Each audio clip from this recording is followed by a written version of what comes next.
Hey everybody, we are going to continue on today with the cell cycle. So just to review, we are looking at a few diagrams here. So we've got interphase, prophase, so you're starting to see the kind of individual chromosomes. Prometaphase, so things are getting a little bit more organized. We've got metaphase, so the chromosomes are lined up along that metaphase plate. Anaphase, the chromosomes are being separated from one another. And then we've got telophase, so we've got a nucleus reforming, cytokinesis is starting to happen. You can see that the cell is being pinched in along the sides. Here's just another diagram, so you've got micrographs of animal cell mitosis, again looking at a lot of the same things. So a cell in interphase, can't see where the chromosomes are. Prophase, the chromosomes are visible. Metaphase, they're lined up along the center. Anaphase, they're very slightly being pulled apart from each other here. Early telophase, so you can see the chromosomes are separate. You can see some mild cytokinesis starting where the cell is pinching in. And then late telophase, so the nucleus is reforming. And you can see that cytokinesis is occurring, and so we're starting to split that cytoplasm. And again, just another set of pictures of the same thing. And again, and this one is actually a little bit different because this is plant cells that we're looking at now. And so you can tell because we've got, it looks like sort of like bricks on a wall. And so right here, this is a cell in telophase. So when cytokinesis starts, you're not going to have the pinching in. Instead, you're going to start making the cell plate, and then that cell plate is going to become the new cell wall. So real quick, we want to look at the evolution of mitosis. So where does this process come from?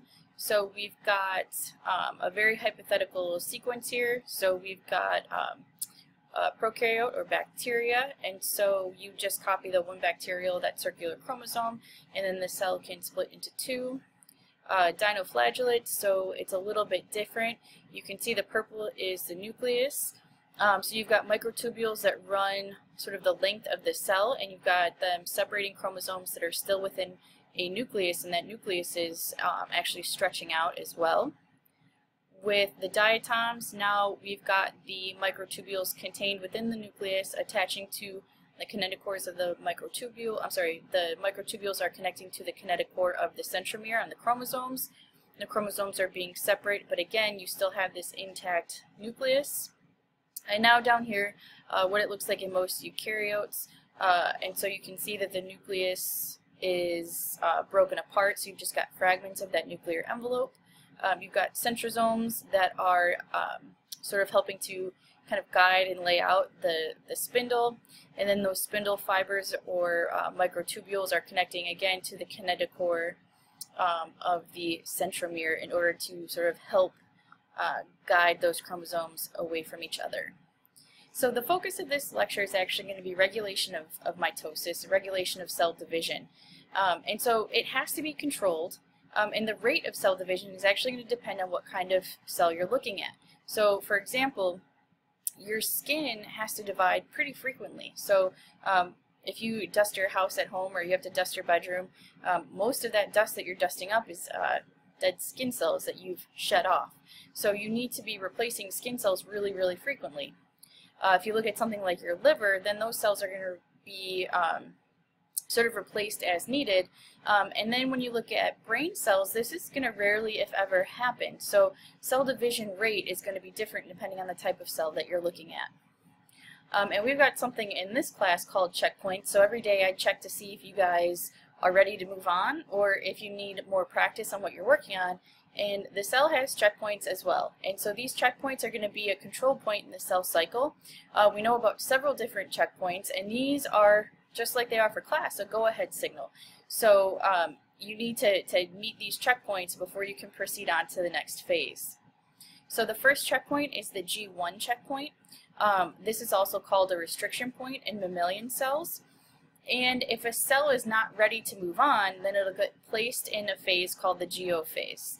And this is, to some, one of the most important checkpoints. And so this is kind of determines if a cell is going to receive a go-ahead signal, in which case that cell will move from G1 phase to S phase where the DNA will be replicated. If, however, the cell does not receive a go-ahead signal, it gets sent to that GO phase, and this is going to be a non-dividing state. Most cells are actually in this state, and some cells can be reactivated back into M phase from that GO phase. Alright, G2 is going to be a protein kinase checkpoint, and this is going to use protein kinases to signal go-ahead for the G2 phase. And so it's activated by a protein complex, and this protein complex concentration is going to change during the cell cycle. Alright, and so we've got our G2 checkpoint right here, and so it's going to be what's allowing cells to go from G2 into that M phase. And we've got something called M phase promoting factor, or MPF. And this is going to be the protein complex that's required for a cell to go from G2 to mitosis. And so the role of this M phase promoting factor, or MPF, is to trigger a chain of protein kinase activations. So active MPF is made of two parts. It's made of CDK and it's made of cyclin. Now CDK is a protein kinase, and this remains completely constant during the cell cycle. It's just inactive unless it's bound with cyclin. So CDK is a protein kinase. The concentration or amount does not change, but it will be inactive if it is by itself, or it will become active if it is bound with cyclin. And it's going to be cyclin that has concentration changes during the cell cycle.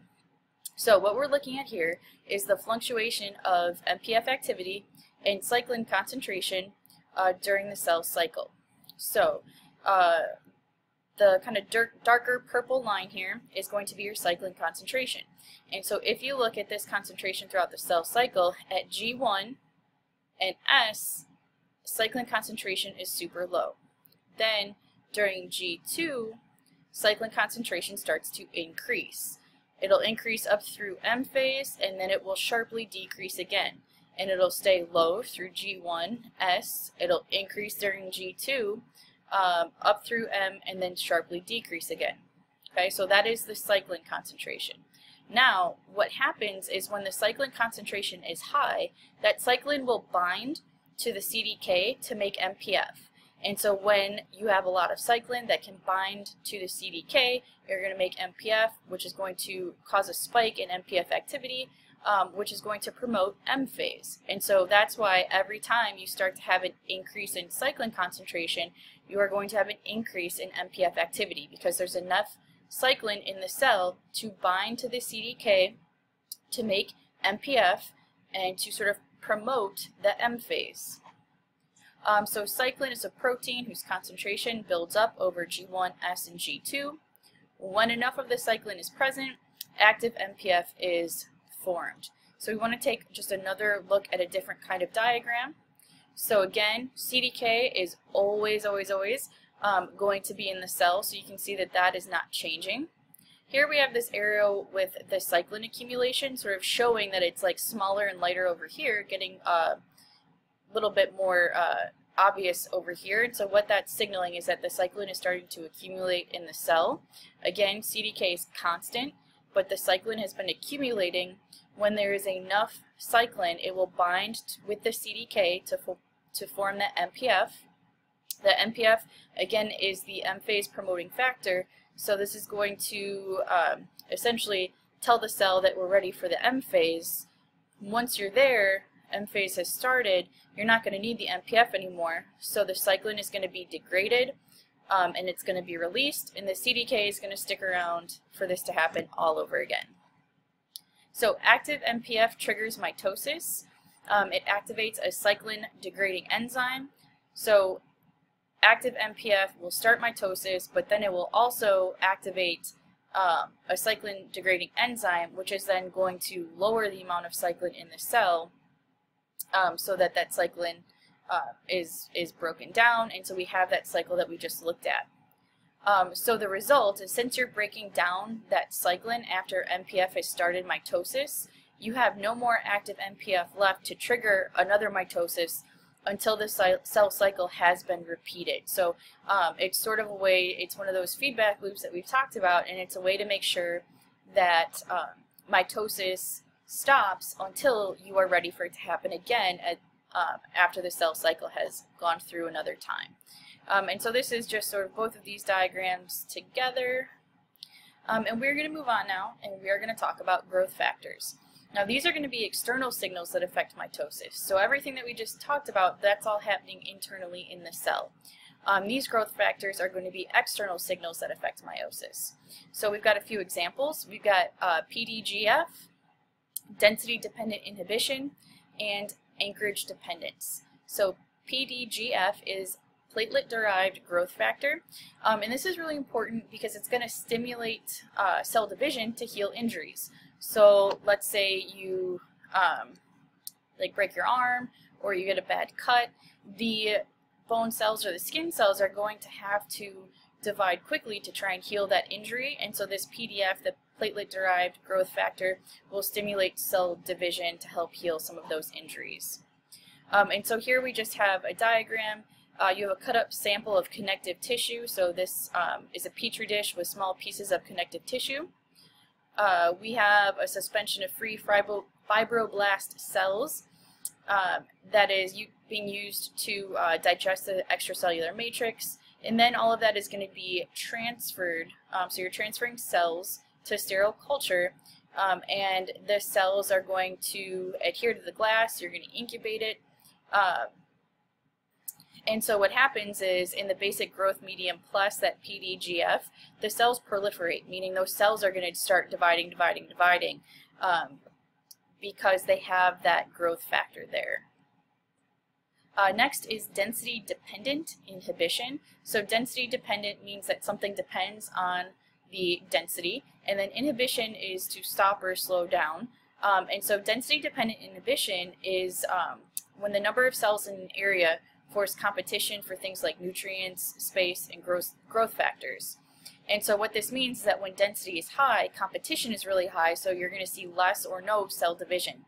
And then when density is low, meaning that there are fewer cells in the area, so there are more nutrients, there's more space, there's more growth factors available, then cells will start to divide.